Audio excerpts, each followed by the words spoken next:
Thank you for getting up this early in the morning on the second day. It's not as bad as the Friday morning 8:15 session after the party at Movie World, but it's not bad. So my name is Bill Chestnut. I'm a principal consultant for Mexia, I'm based out of Melbourne, but Mexia has offices in both Melbourne and Brisbane. I've been a integration BizTalk / Azure MVP since 2004. And what we're going to talk about today is the Azure API apps and logic apps. How many people have actually had a chance to play with the Azure API apps, logic apps? Just a few people. So this is a deep dive. I'm not going to spend a lot of time talking about what they are. Just in a kind of a broad overview, they are the way to do integration now in Azure. So it's some integration tools. And we'll see both the API apps, we'll build a custom API app, then we'll also use a few of the existing ones that Microsoft supplies, and then we'll build a logic app to use those. So the agenda is going to be, we'll talk a little bit about the Azure App Services. So if you've used websites or mobile apps, that's basically all in the same piece. Then we'll talk about API apps, we'll talk about logic apps. A few tips and tricks. There are a few things that you can stumble on as you're doing this, and I'll look at those. And then a little bit of a summary at the end. So we'll talk about the Azure App Services. So basically what they've done is they've taken and put all of the pieces of the app services in one container. A little bit of a kind of a precursor to where we're at right now with the API apps and logic apps. How we did integration in the past. So I started my computer career back in '83, spent 10 years on the mainframes. Then I got into the PCs and started doing integration work. Worked for a small company in the States that did parcel management systems. So the biggest thing we had to do with most of our customers was integrate. Most of that was, at that time, was either VB, C++, a little bit of SQL Server, things like that.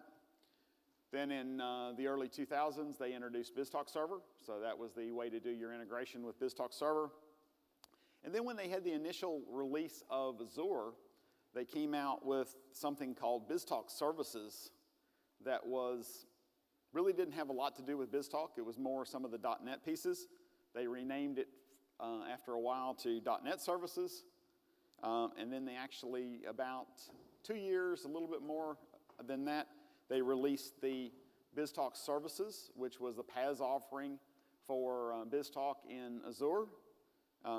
And since then, they've actually opted not to extend the BizTalk Services because BizTalk Services was kind of a silo of integration in Azure. And the whole idea behind the Azure App Services, it gives us integration across all of the different pieces of Azure. So it gives us a broader reach for integration across all of the Azure. So the other thing, what we're going to see that's driving all of this is hybrid integration. So how many people have a mix of locations of their users?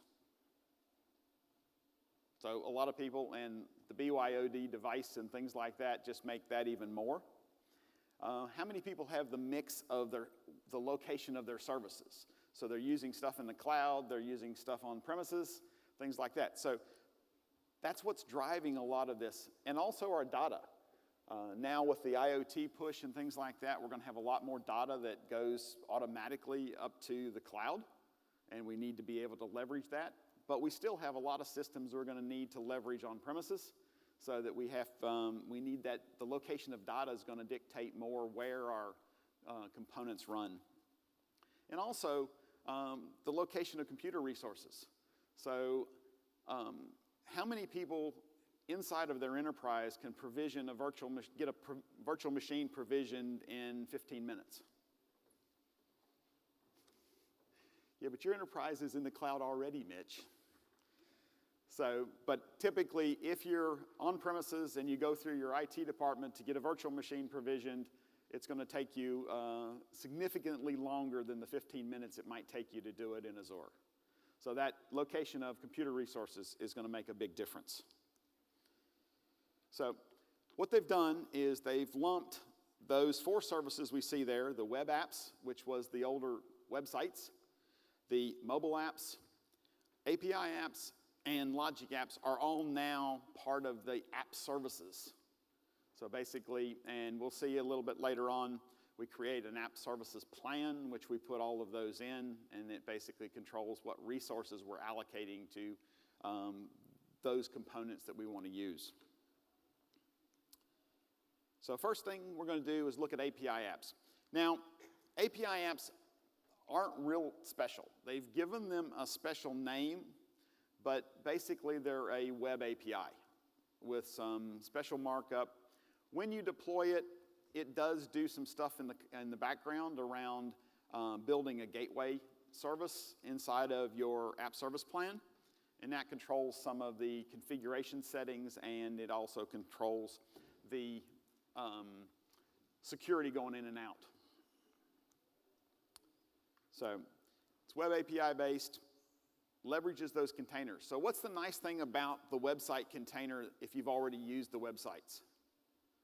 How many people have connected from Visual Studio on their laptop and remotely debugged a website? That's a big thing. And for us poor BizTalk developers that have been toiling with BizTalk for over 10 years, being able to do an F5 debug is a magic, because typically it's set a little bit of stuff that you can do inside of the BizTalk management console, but never had that F5 debug experience. Also, we're looking at reusable components. So if I was going to do something previously with a lot of the integration tools, I might have to build a different version of an API for BizTalk to use and one that maybe my website's using. So now we're having all of those setting in the same container. We can leverage those. And Microsoft's supplying a fair few of those with their adapters and some of the shapes they're doing. So they've carried forward a lot of the BizTalk components. So if you've done anything with EDI, there's EDI components that will translate the flat file EDI message into an XML message that you can process inside of the Logic app. They've also done things like AS2, so that it'll do all that encryption and digitally signing, things like that. They've also got an interesting set that are the hybrid connectors, and that's one of the things we'll look at in my demo, is how we can use the service bus relay to send a file from the cloud to on-premises without opening inbound firewall holes. So basically it uses the service bus relay, connects to the adapter running as an API app in your app service plan, and then is able to drop a file on premises, and you can then consume it in whatever application you want to do it in there. So there's a few set of those. They've got a SQL one, but allows us to do that. And again, they're looking, as they get ready closer to release with API apps and Logic apps, they're looking for a lot more community, and there's going to be a marketplace, things like that.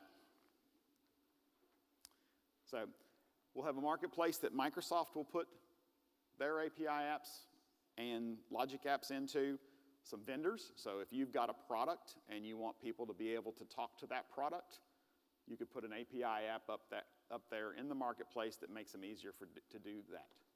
Microsoft's already supplied one for like Salesforce, but if you have another system that Microsoft hasn't supplied one for, you could put that in the marketplace to make it easier for people to build an integration into your product. There's going to be community. I'm part of the MVP community, and there's already several of us that have put together some API apps that we want to actually push out to the marketplace, just as a community marketplace. And I think the big one is going to be, if you're working in your enterprise, you might have a whole group of developers that need to do this. You're going to be able to have an enterprise marketplace that basically just your developers can see. So a nice common place for your developers to use that. Also, right now, the Logic Apps group and Microsoft is putting their samples and things like that up on GitHub. And it's Logic App IO on GitHub. And they've got a nice little button you can click on that that actually runs a PowerShell in the background, and it will deploy their API app into your app service plan. So it makes it nice and easy to push those in there. And the other way you can do with the API apps is you can build your own. And that's one of the things I'm going to demo in a minute, is building my own. So we're going to have a demo on creating an API app. I want to set the stage a little bit. Is the demo I'm going to do from end to end is how many people have used Visual Studio Online? How many people have had a situation, and the situation I'm trying to solve with this is we've got some external people developing code for us, and they need to drop that code or an executable and installable into our private network inside of our enterprise. So what I've done is you create a work item in Visual Studio Online, you attach your file as an attachment to that work item. When you save that work item, you save it as committed. That uses the service hooks inside of VSO to send a message to Service Bus. The API, Service Bus API connector will pick up that message, run my logic app. The logic app will look at the status of the work item. If it's committed, it will send an email off to someone in the organization for them to approve that work item. Once they go back into Visual Studio Online, approve the work item, it will then send another message to the Service Bus. The API app, Logic app will pick that up. It will then, if that is approved, it will then download the attachment and send it on premises via the file connector. So it was a really good way to demo. It's the Service Bus, or the message that gets put on Service Bus from the Visual Studio Online is a JSON. So I do a bit of work on the JSON file, look at that, then I open a connection back to my Visual Studio Online, download the demo. So the first piece I'm going to be building is the API app that takes in the Service Bus message, extracts where the attachment's at, connects off to Visual Studio Online, brings back the attachment, base64 encodes attachment, and passes that to the next API app in my Logic app. So let me switch over So what we want to do first is we'll go into the Visual Studio, and actually let me just close the solution. So what we'll do is we'll do a File, New, Project. And what we do is we start with a project that is a ASP.web application, and you'll see that they actually have, I'm just going to grab the name of it so I don't have to type it. And I'm going to call mine BizTalk Build VSO Work Item Updated. So that's my API app that I'm going to publish out. And basically, we pick ASP.NET Web Application, and we say OK. And then we notice we've got a Azure API app preview. So we pick that, and that has all of the proper Swagger markup and everything to make it an API app.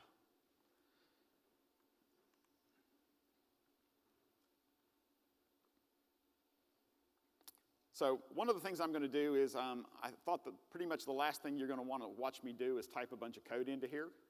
So I decided the easiest way I could do some of that would be to use some NuGet packages. There are a couple I need to start with. So what I'll do is I'll go in here and manage my NuGet packages. And one of the things, and then, yeah, I've got a private NuGet store, so it insists on prompting me for a password every time. So the first thing I need to do is I need to update the JSON .NET component in here so that I have the right, the up-to-date version of the JSON, as long as the network. Okay, so go over here and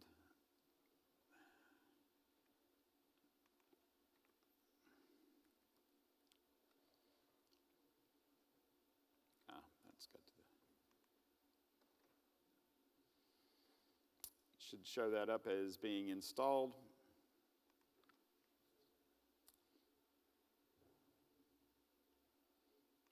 So I'll do an upgrade on that.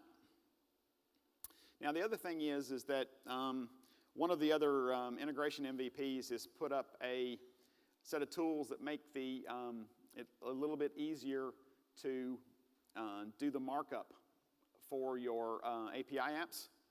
So I'll go ahead and I'm going to install that, and he used a fairly good name. It's called T-Rex. So as soon as this installs, I will go out here and find his T-Rex.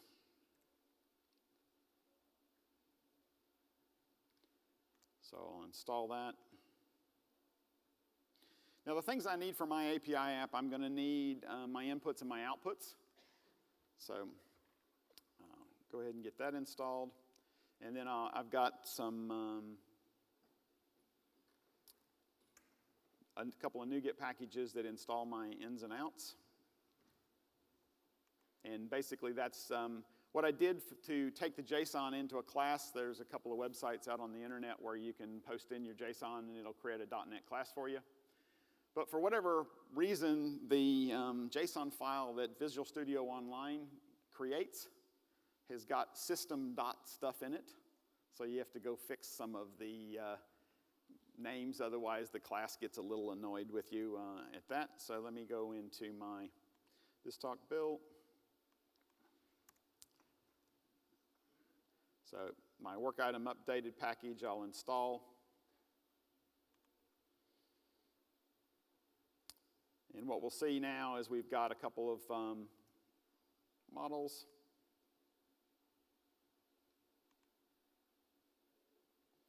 And the other thing we need to do is we'll get rid of the controller that it automatically created.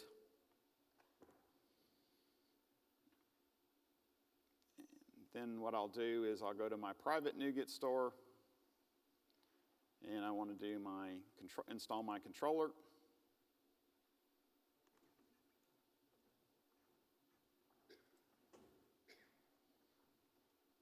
So now if we open up the controller, I'll just quickly go through this. So basically what we've got is an API controller.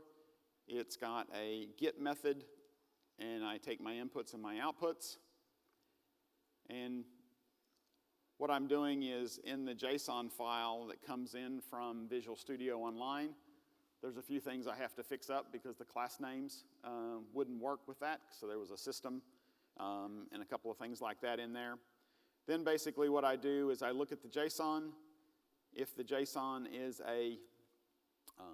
if it's a committed, I'll output an email body, and if it's approved, then I will actually download the file from Visual Studio Online and send that down. So what I need to do now is I'll do a build. And if I've included all of my NuGet packages correctly, I should get a build. So the build succeeded. Now what I'm going to do is I'm going to do a publish. So very much similar to what we would do with a website, web app, do a publish. And so basically I want to publish it as the Azure API app preview. What I've done to speed it up a little bit, the first time you create this, it sometimes takes a while. So what I've done is I've gone into the Azure portal and just created an empty API app. And what I'm going to do is I'll just go in here and I'll select that work item updated. It's an empty API app. And then I'll go OK. It's downloading my publishing settings. And basically I'm going to use web deploy. And the only other thing I need to do is because I want to do some debugging later on, I need to set it from release to debug so that I can actually attach the debugger to it. So let's go next, and then we'll do a publish.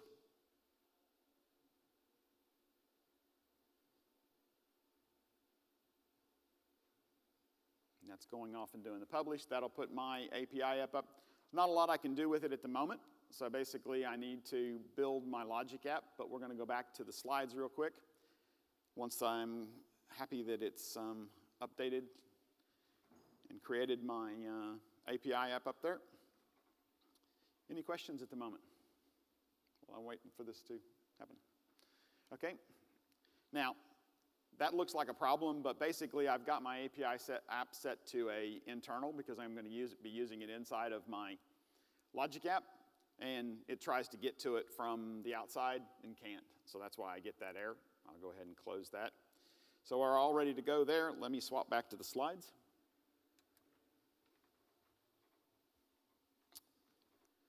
So now what we're going to do is talk about the logic app.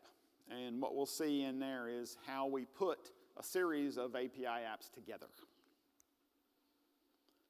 So a logic app is basically a collection of APIs.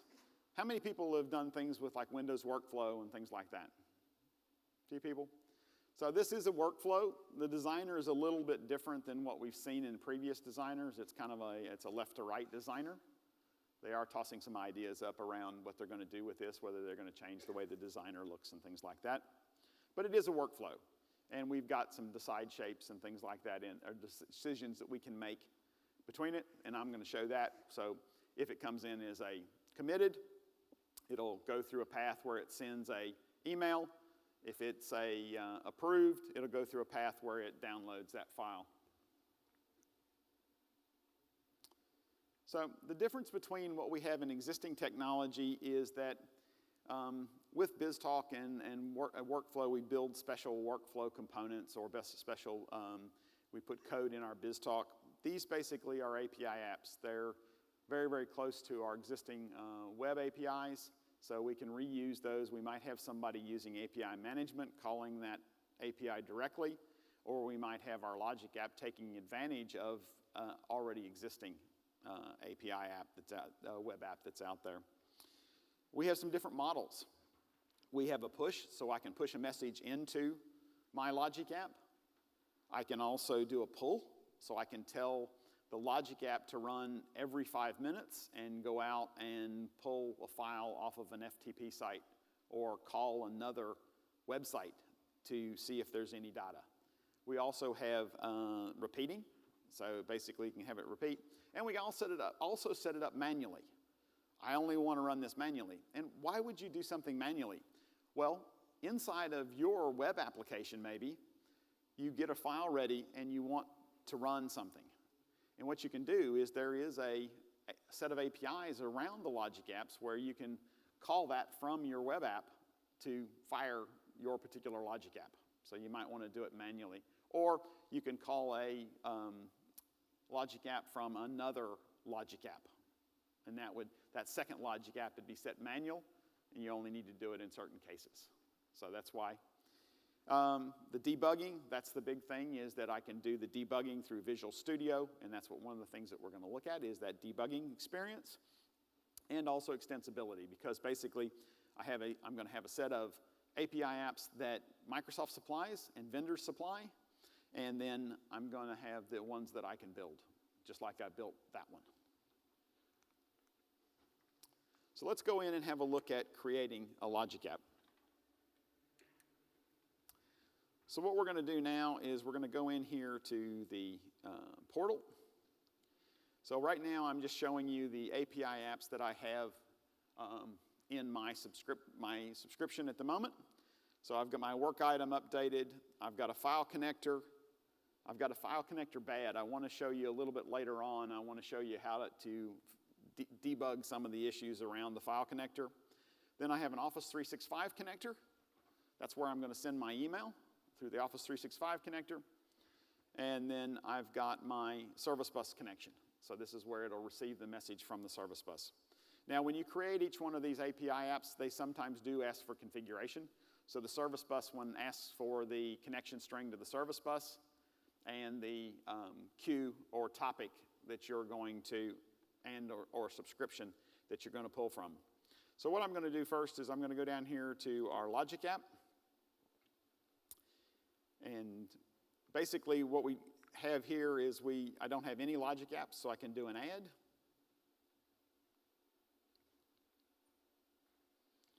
And I just need to go.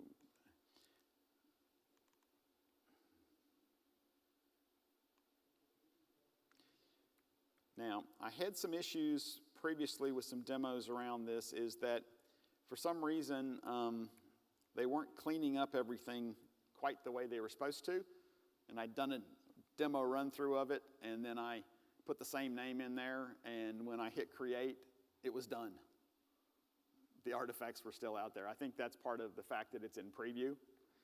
But basically, we give it a name, we give it an app service plan. The particular app service plan has a pricing tier.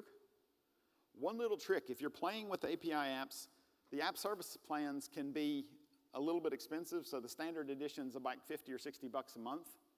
And if you're not doing a lot of stuff in the month and you're using your MSDN money, you're going to run out of money a little bit quicker. So what I found is you can actually go into your app service plan and you can click on it and take it from standard back down to free. It won't let stuff run that you're building, but it won't consume that money in your subscription.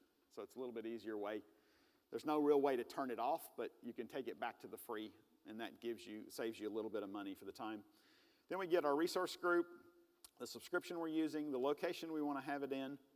And you could go right now and go ahead and create the Logic app in this trigger, but I tend to go in and go ahead and let the Logic app create, and then go in and modify the Logic app.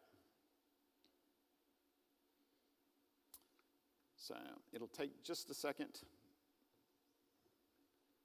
if the demo gods are playing. So yep, there's our Logic app. I can click on that now. We do have a enable disable on that, so if you get it running and you don't want it to run while you're doing something, you can disable it. Then we go over here to our triggers and actions. The triggers and actions then come in here so that we can start designing.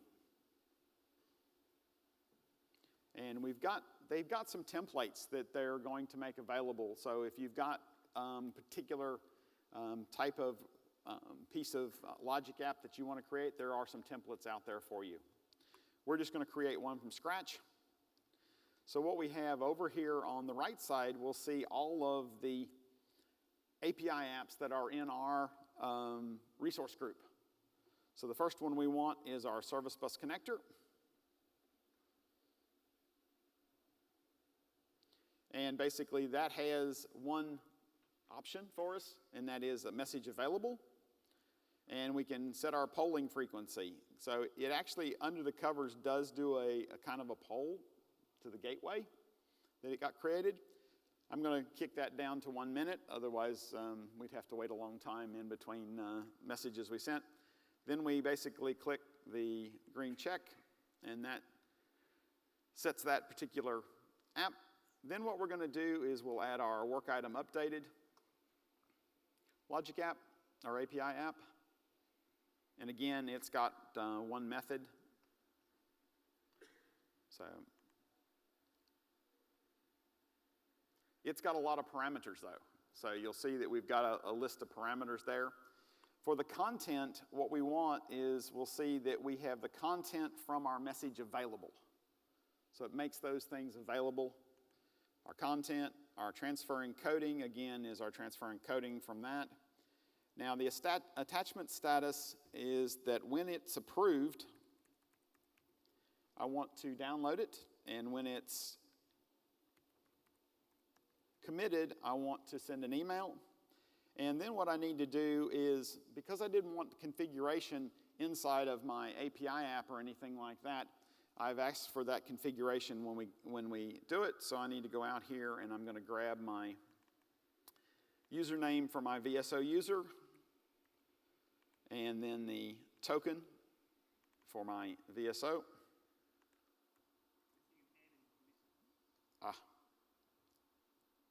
I would have found that in a minute. Okay, and then you scroll down here and click that.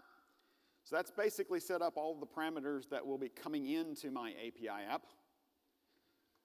Then what I'll need to do is, when that finishes, yep. So then what I'll do is I'll add my Office 365 connector.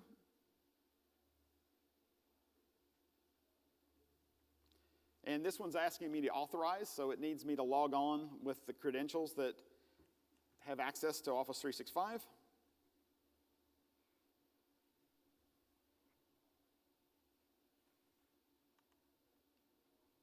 So that's going to pop a window up, and I'm just using my BizTalk Bill Office 365 subscription.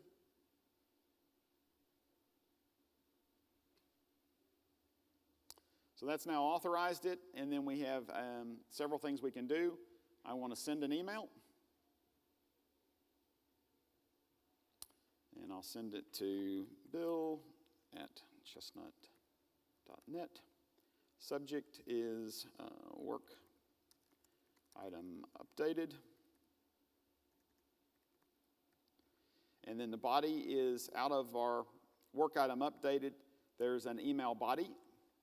At the moment, all I'm doing is sending the JSON file, but in your API app, you could fancy format that JSON to be a nice email body that tells them what to do, puts a link in there for them to go to the work item and update it. That's enough to do the Logic app, but what I want to do now is I still want to add the file connector.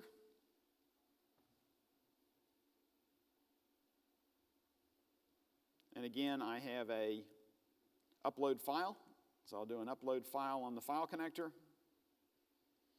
And the left to right designer is a little bit weird for most workflow stuff, so I think they're going to make some changes around exactly how that works. And there are a couple of scrolling windows in there that get a little bit annoying. So the file path basically is where we want to put the file. So it could be something, we could put the file path. Let me just grab some pieces in there. That's the API. Let me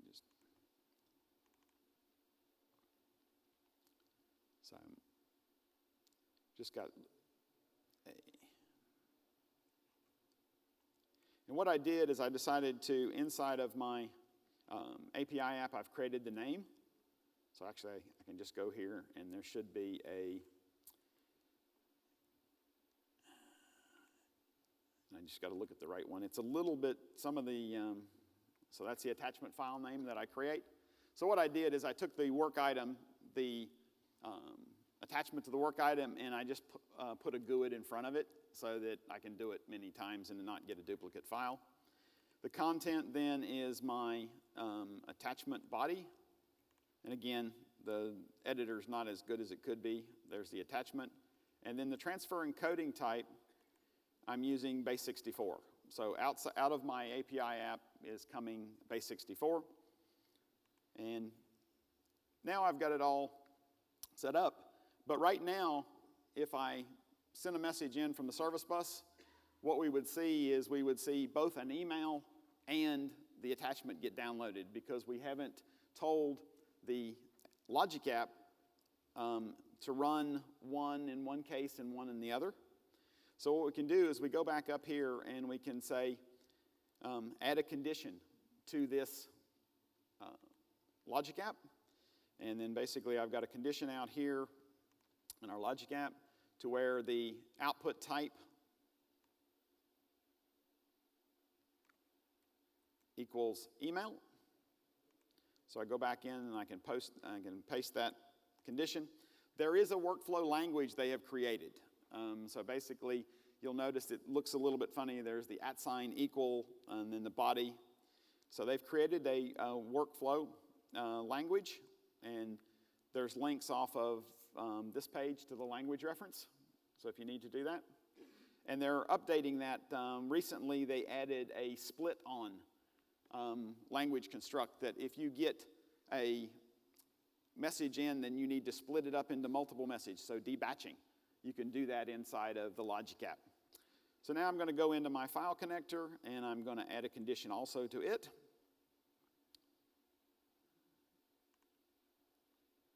And I'll grab the condition, and that's going to be where the output type is attachment.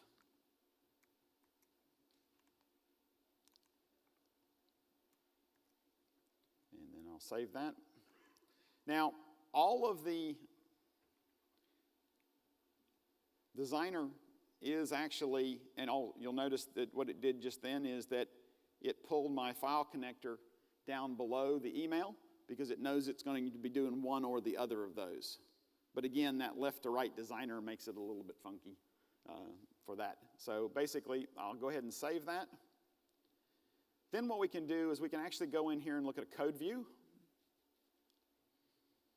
And so this is the JSON file that describes that Logic app. And see, there's our trigger. The trigger is the integration service bus connector. And then you got your parameters. Then we got our work item updated. We've got our Office 365 connector and the file connector. At the moment, some of the new items they're adding to the language aren't supported by the designer, so you do have to go into the code view. and be able to do that. So that's all I really need to do in there now, is now I can close that window since I've saved it. Go back into our Logic app. And what we'll see down here is I already I saved a message actually in the work item a little while ago. And that was what came out. But what we'll do is we'll go into our VSO Online. We'll open up our work item. And we'll go here and we'll give it a status of approved. Over here is our attachment. It's just a very simple zip file that I've put in as attachment. I'll do a save and close. We'll go back to the portal. And we can also go down here. There's a trigger history.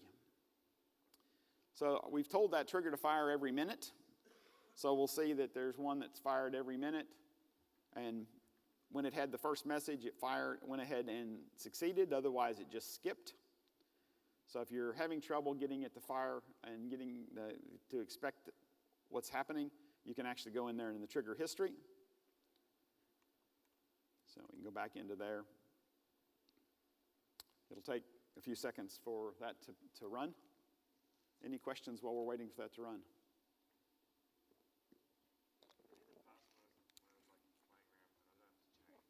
Yep. Like you go and use some kind of random connector, say like the QuickBooks connector or something. Yep. And you'd go and hit it, and it would just go black. Yeah. And nothing would happen. You couldn't really find out what went wrong. Yeah. You could see error counts going up, but you couldn't really figure out what was. Yeah. So we'll look at a little bit of that. Basically, it's around when something happens wrong. How do you determine what's happening? I've got two different examples I'll show you in some of the debugging. One is when the connector, just the configuration is wrong. So I've got a file connector, and I screwed up the service bus connection string in it, so it just doesn't act like it's there. The other one is that we'll see the debugging. The inputs and outputs of each step are available to us. So we'll look at that. So let's go back up here and see if we've got a firing of that. So we do, and we can click on that. And we'll see that we had 2 steps that were successful and 1 step that was skipped. So basically, the work item update ran, the file connector succeeded, but the Office 365 connector was skipped. Because what I did is instead of making it committed, I made it approved. I should have made it committed, but I can go back in there and I can change that one again so that we can see the email come out. So I'll make that, instead of approved, I can make that committed. Save and close. Go back into our API App Logic app. They're also working on a lot more debugging information and things like that. They've got some samples where they're pushing stuff to some of the Event Hub to be able to track what's happening in the Logic app a lot better. At the moment, it's another shape they've added to the Logic app, but they're talking about making that as a thing where part of the Logic app configuration is what information I want to send and when I want to send it to that hub. So we'll have to wait for that to come back in a second. So, and we can again go down here and see our trigger history. So that trigger fired. So, and the only thing we'll have to wait for is this screen to update. So there it is.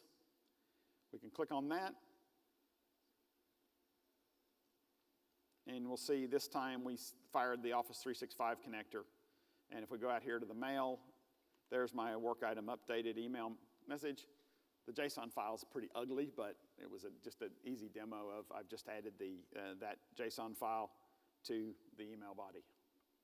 So let's hop back to the slides.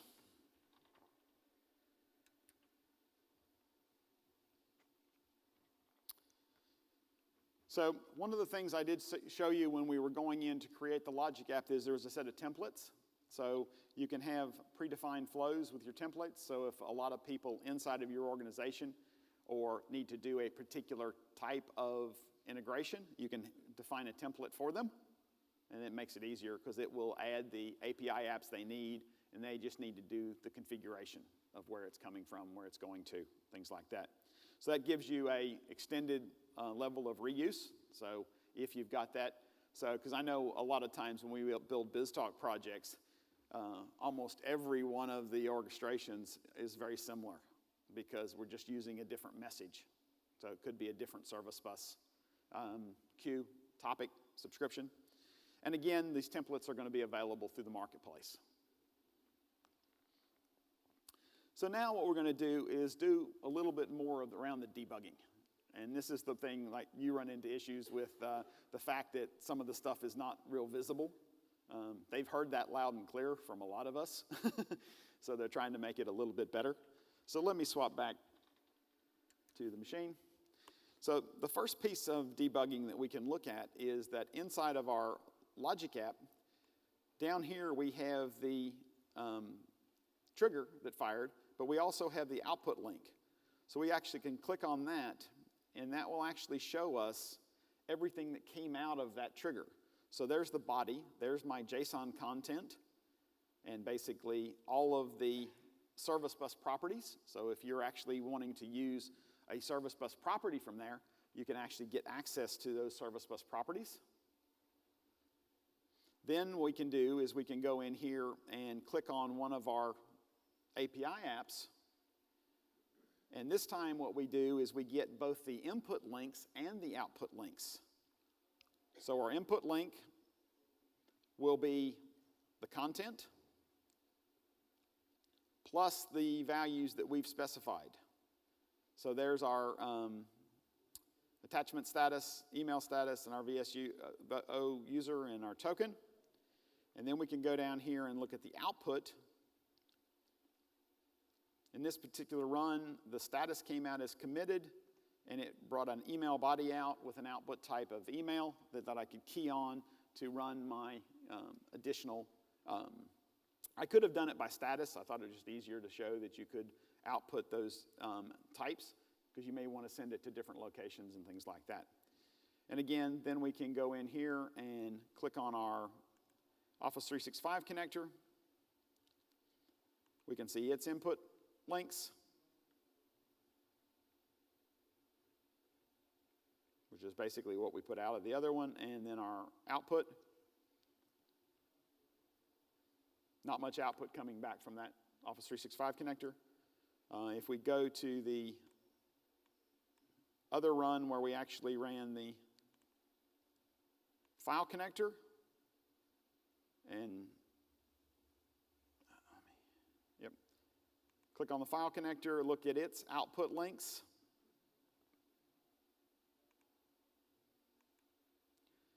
We'll see that it does come back with where it created the file name, and things like that. So when you set up the file connector, you give it a root folder on your system, and then you can add folders to that as you deliver files. So I could have put /n/ the file name, or /out/ the file name, and built that. That way I can use one file connector to both send a dozen different files on premises, and I also can use the file connector to pull files from on premises, so I don't have to have a dozen different file connectors to do that work. So that's pretty much the debugging. The other thing I will show you is if we go back here to the API apps, and if we look at the file connector, I'll bring up the one that's running good, and we'll see inside of the file connector we get a little dialog here that's coming up that basically says the state of the file connector, whether it's connected or not. And sometimes it takes a while for that to come up. The problem I had, I configured a file connector, and the dialog never went off the three little dots flashing. So it's like, okay, what's wrong? I can't get into it to do anything. So what's wrong with it? So that one's just misbehaving while I'm demoing. But I'll go into the file connector that I've got set up that I know is broken.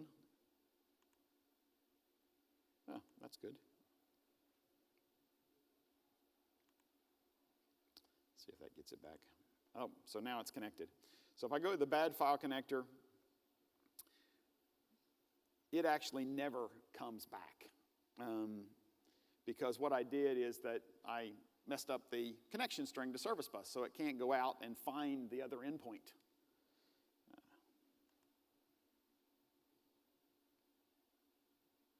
Okay, that's not cooperating. Let's see if that one comes back. I can show you the same thing in this one. So basically what we need to do is, there is a host that gets created behind that file connector, the way they've done the API apps. And you can go into that host, and then you can go into the settings of that host. And this is where you see your web, like if you had a website and you had an app config in a website, inside of this host that's hosting the file connector is where all of your settings are. So you can go to your application settings, and then this is where you can see the service bus connection string. And I had one time where I created a file connector, and it looked like it created perfectly. I put the right connection string in and everything. When I tried to run it, it basically had a blank connection string. It didn't save it. I did have some problems if you were using Chrome. For some reason, it was just acting up with Chrome a little bit. So basically, this just gives us all of our connection strings, and any configuration that we have in there. It'll refresh in a second. Let's hop back to the slides. But that's basically the one piece you might need to look at when you're debugging, is go into there and make sure all that stuff is there and correct. So the next thing we'll talk about is a little bit of the tips and tricks. So some of the stuff that may help you when you're doing these API apps and logic apps. We have some PowerShell commands that we can look at. So all of the API apps and logic apps, there is a project in Visual Studio. At the moment, there's not a designer. So you can build it in JSON, if you like to code in JSON, and that's for Mitch. That was his biggest complaint about BizTalk, is you couldn't just drop into code and build the workflow. And then also, it does give you a deployment script. So let's go have a look at the PowerShell. So if we go back into, let me switch machines. I've got a PowerShell window up that I've got my subscription on. And what you can do is you can go in here and I'll grab all of the resources in the resource group.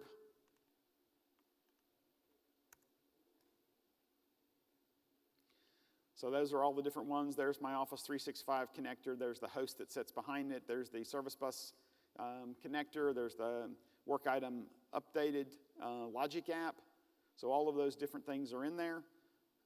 If I go in here and update my name of my work item update and grab that, what I can do is I can paste that in there and go out to a location. Let's see where users.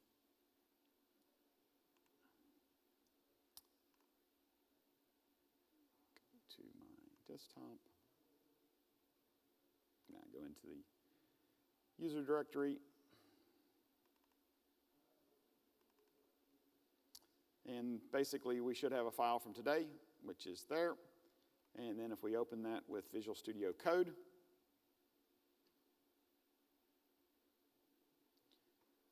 it's got some stuff at the top of it, but then at the bottom down here is where we had the same stuff we saw in our code view of it. So basically, we can pull it out and turn it into the JSON file. What I've asked for them is the ability to actually take it and put it into the proper way that I need to deploy it from dev, test, UAT. So we'll see as they get closer to releasing it how they're doing with that. But basically, that's the JSON file that created that. And so we've got information about our subscription stuff, so you could go in there and change that if you needed to be your dev, test, UAT subscriptions and things like that. So let's hop back to the slides.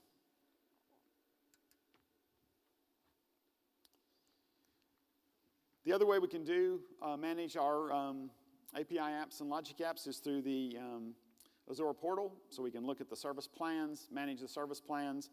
We can look at the resource groups, so to see what's in that particular resource group. And then we can look at which API apps and logic apps that we have deployed. So if we go back to the Azure portal, so we can go here and look at our app service plans. Everybody, the internet slowed down, but that's nothing unusual. So I've got 2 app service plans. I can click on the one app service plan. And basically it will show me what the plan is. So when you scroll down here, when those refresh, you'll see that it's on a standard. And then I can click on that and I can go to the different plans. I can go all the way up to, I think it's a 4-core premium. So depending on how much I need to scale up, I can do that. I'm not going to wait for that to refresh. Let's go back over here and look at the API apps. So this will show us our API apps. We saw that earlier. And then now it'll also show us our logic app. And then if we go and look at our resource groups,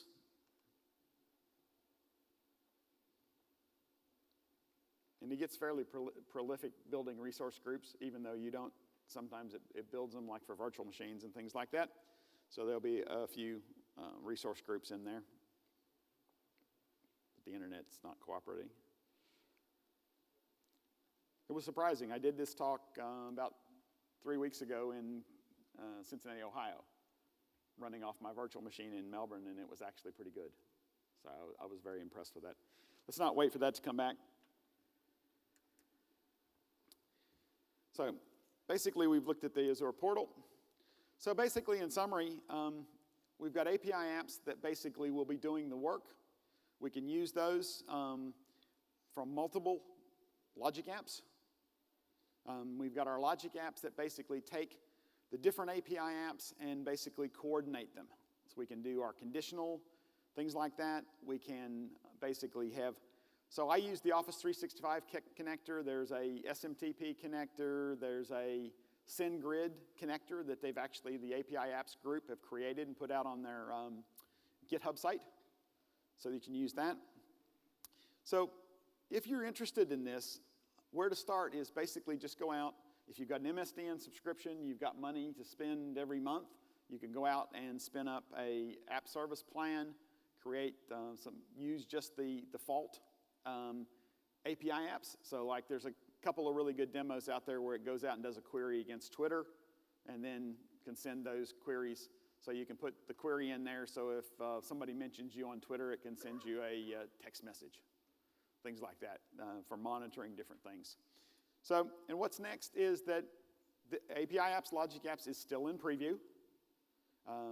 There will be a refresh, I think, around the January timeframe. But we actually, Mexia has actually got a couple of customers that's running on the preview. So if you've got something that's very compelling to do in the API apps and logic apps, talk to Microsoft and see if they will support you in the running off of the preview bits. So that's pretty much what I wanted to cover today. Thank you very much. There's my contact details if anybody would like to discuss anything about the API apps and logic apps. I'm going to go from here into the exhibition center and back where the speaker area is at. So if anybody wants to chat about that, because I know we've got a fairly close cutover and Mitch is next, and he's got, as you can see on the stage here a little bit, he's got a bunch of IoT kit that he's already set up. So thank you very much.